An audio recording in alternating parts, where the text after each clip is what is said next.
Hola compañeros, hoy os voy a intentar hacer una breve introducción acerca de la Ley de Protección Intelectual que se rige en nuestro país.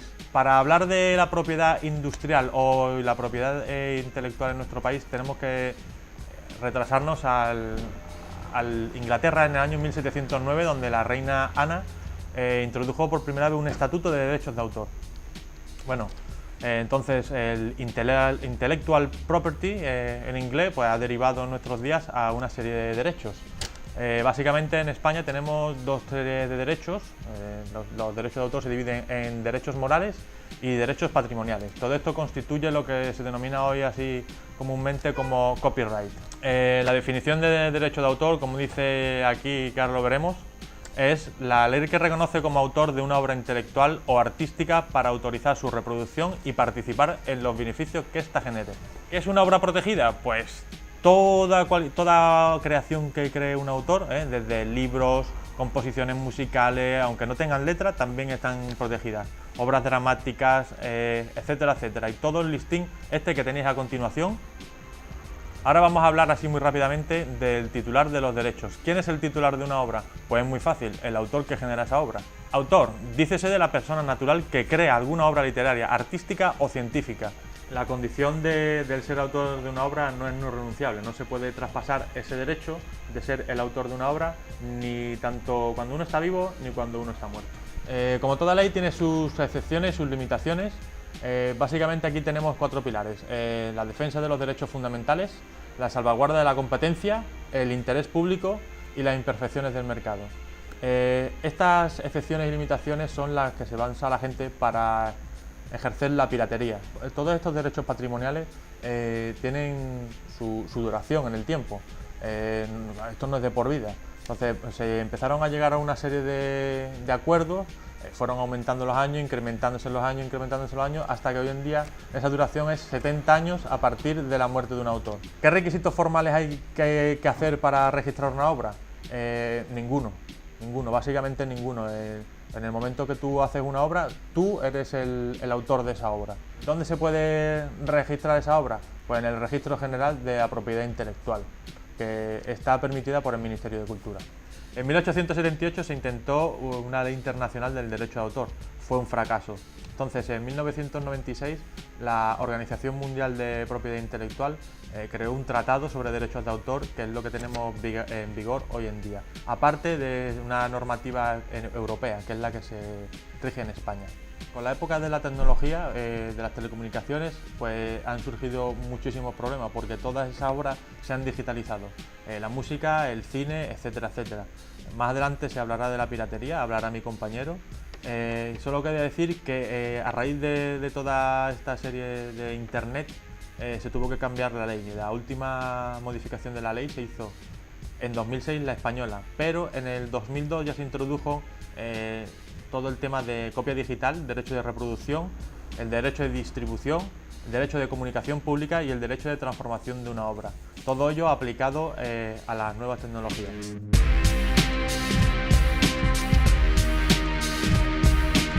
Comenzaremos diferenciando los distintos derechos de autor otorgados a un creador o creadores de una obra audiovisual. Podríamos diferenciarlos y agruparlos en dos categorías distintas. La primera de ellas sería la que corresponde a los derechos de gestión colectivos obligatorios, que son los derechos irrenunciables por el autor y que deben ser administrados por una entidad gestora. Diferenciamos así: derecho de remuneración por copia privada, es decir, aquellos derechos que se perciben por la reproducción o por la copia de una obra audiovisual de forma privada, siempre y cuando se realice mediante una fuente de emisión legal. Derecho a la remuneración por alquiler, por la que el autor posee un derecho irrenunciable a la remuneración por los actos de alquiler de su obra audiovisual. Esta remuneración es obligatoria a negocios y a empresas dedicadas al alquiler de películas o audiovisual en general. Derecho a la remuneración por la proyección de películas en salas de cine o lugares públicos con pago de entradas, así como el derecho de remuneración por la proyección o exhibición sin exigir precio de entrada. Esta última modalidad obliga tanto a televisiones como a establecimientos públicos a compensar económicamente al autor. Por otro lado, también se conocen otra serie de derechos exclusivos, es decir, aquellos derechos de carácter renunciable que el autor se haya reservado contractualmente frente al productor. Los más habituales son la reproducción de la obra en un DVD u otros formatos para su comercialización. Asimismo, los autores de una obra audiovisual podrían ser el director o el realizador, los creadores del argumento, de la adaptación, del guión o de los diálogos, los autores de las composiciones musicales con o sin letra que se hayan creado exclusivamente para esa obra audiovisual. Y muchas veces todas esas funciones las pueden cumplir perfectamente una misma persona o conformar un equipo de trabajo bastante amplio.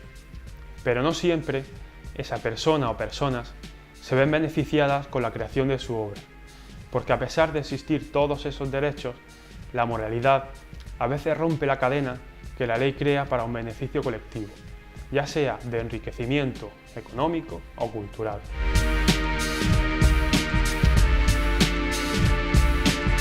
La piratería, ese delicado y escabroso tema que causa tanto mal a nivel nacional e internacional y del que no somos realmente conscientes. Vivimos inmersos en un mundo en el que tenemos acceso a datos, archivos, vídeos, imágenes, fotografías. Todo está al alcance de nuestra mano y todo eso creemos que es nuestro y no es así. Todo eso está protegido, todo eso pertenece a alguien y ese alguien se ve afectado según el uso que hagamos de ello. Con respecto a los creadores, muy sencillo, no hace falta descubrir América ni ser demasiado listo para entender que si un creador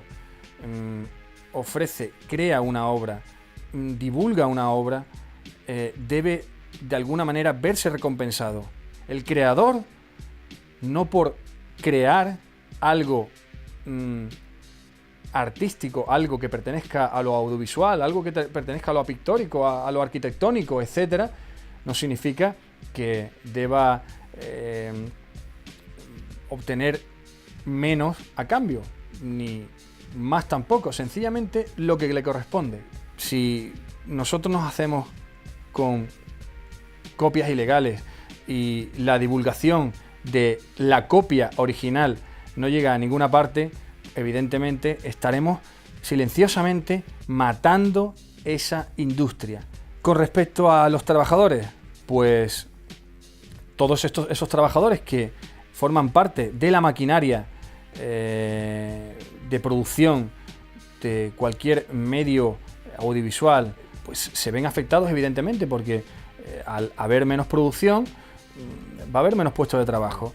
Por última parte, me gustaría destacar el tema de esas empresas que son al fin y al cabo las que producen a menor escala o a mayor escala todo este material, a todos estos artistas. Es decir, si la industria se ve afectada, evidentemente el creador no va a tener oportunidad de llevar a cabo su trabajo y todos esos trabajadores que forman parte de esa empresa pues van a dejar de existir. La piratería no lucra a una persona individualmente. La piratería lucra a organizaciones que a su vez se encargan de cometer delitos tan graves como el blanqueo de dinero, el tráfico de drogas, el tráfico de seres humanos, así como otros muchos delitos y actividades ilícitas que se llevan a cabo en la sombra y de la que todos nosotros somos cómplices y compartimos este tipo de actividad.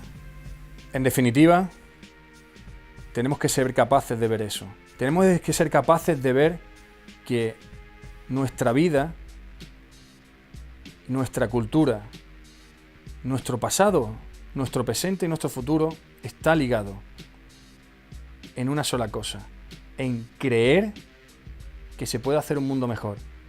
Y no podemos olvidar ni podemos echar por tierra los valores y la defensa de lo creativo, de la persona que gracias a esa creatividad nos hace la vida mejor. Todos de vosotros seguro que habéis disfrutado escuchando una canción, viendo una película, viendo una obra de arte, sea pictórica, arquitectónica o escultórica. Eso, aunque no lo creáis, nos hace la vida mejor, nos hace disfrutar. Eso merece una defensa y no un rechazo y un desprecio tan contundente como el que estamos viviendo en los tiempos que corren. Pensadlo muy bien. La decisión está en cada uno de vosotros.